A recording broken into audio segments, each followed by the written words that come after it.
In the sprawling theater of the Ukraine conflict, this past week has unfolded like a relentless storm, with Russian forces unleashing a barrage of precision strikes and aerial assaults.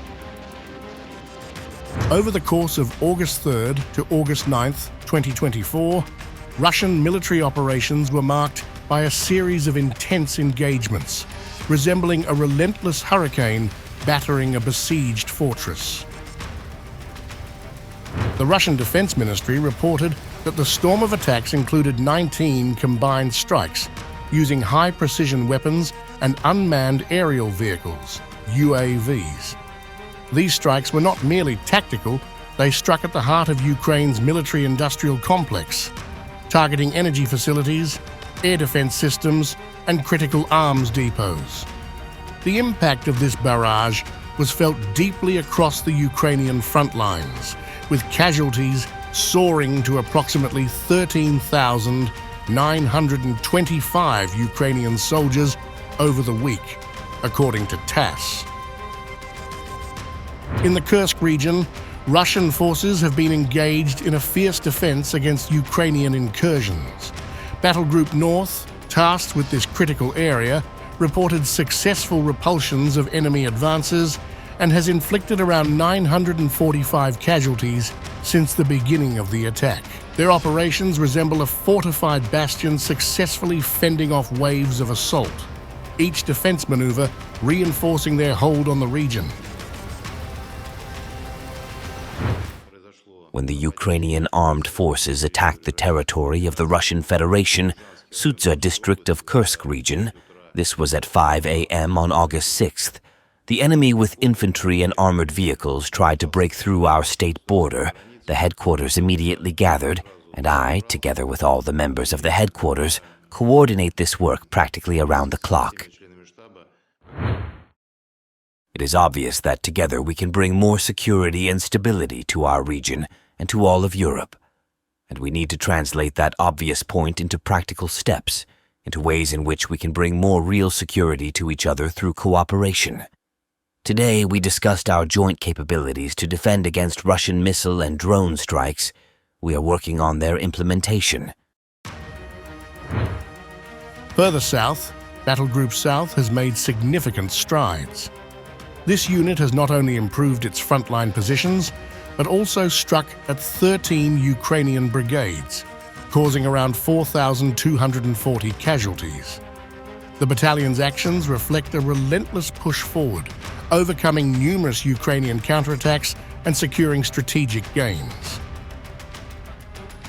Battlegroup West has also made considerable headway. The unit's recent operations have led to the capture of more advantageous positions, affecting 11 Ukrainian brigades and inflicting about 3,260 casualties. The battalion's success is marked by the destruction of numerous tanks and armored vehicles, emphasizing a sustained and aggressive strategy. In the Donetsk People's Republic, DPR, Battlegroup Center has achieved notable victories by liberating 3 key communities: Timofeyevka, Novosyolovka Pavaya, and Vesyoloye. This progress, however, came at a cost, with the battalion reporting around 2,520 casualties among Ukrainian forces in its area of operation. Dear Ukrainians, the rescue operation in Kostiantynivka, Donetsk region, is still underway after a direct Russian strike on a supermarket. Dozens of other buildings, a post office, shops and houses were also damaged. At the moment, we know of more than 40 injured people.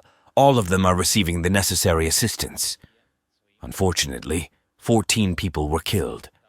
My condolences to their families and loved ones. Russia always knows where it is hitting with its missiles, and this is a deliberate and targeted act of Russian terror. The air and naval dimensions of the conflict have been no less intense.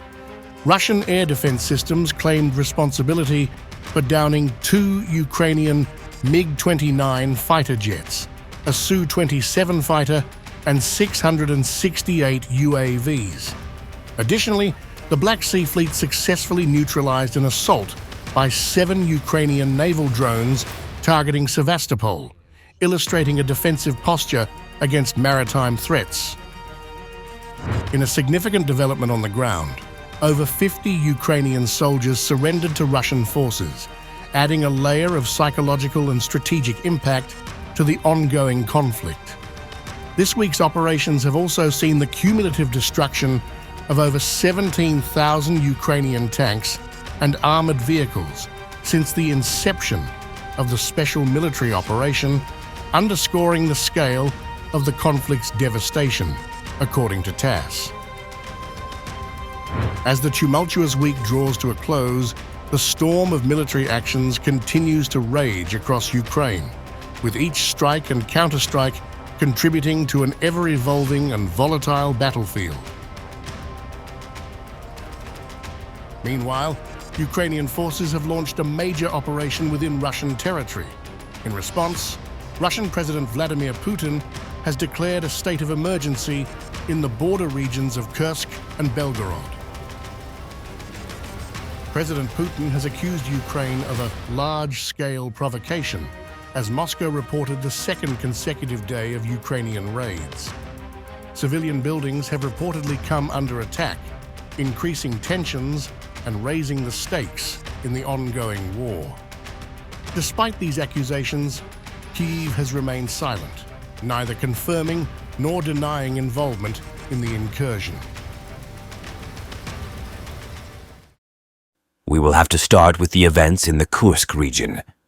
As you know, the Kyiv regime has undertaken another large-scale provocation and launched indiscriminate shelling of civilian buildings, residential houses, ambulances with different types of weapons, including missiles.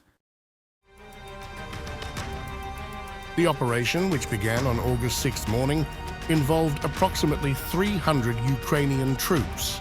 The Russian military initially claimed to have repelled the incursion, inflicting heavy losses on the Ukrainians. However, conflicting reports from Russian military bloggers suggest that fierce fighting continued through the night, with Ukrainian forces making significant advances. Immediately after our meeting, I will have a meeting with the heads of security agencies, the Ministry of Defense, the General Staff, the FSB, the work of Federal Security Service on the border. I will hear another report from my colleagues on what is happening in the Kursk region. By August 7th morning, Ukrainian troops had established a front stretching 10 to 12 kilometers into Russian territory. Reports indicate that some units have advanced northwest, while others have moved towards the administrative center of Sudzha, effectively surrounding Russian troops and creating a sense of panic among local Russian forces. Estimates suggest up to 900 Ukrainian troops, supported by around 30 to 40 tanks and armored personnel carriers, are involved in the incursion. This battalion-strength force has caused significant embarrassment for the Kremlin, forcing Putin and his top military officials to address the situation publicly.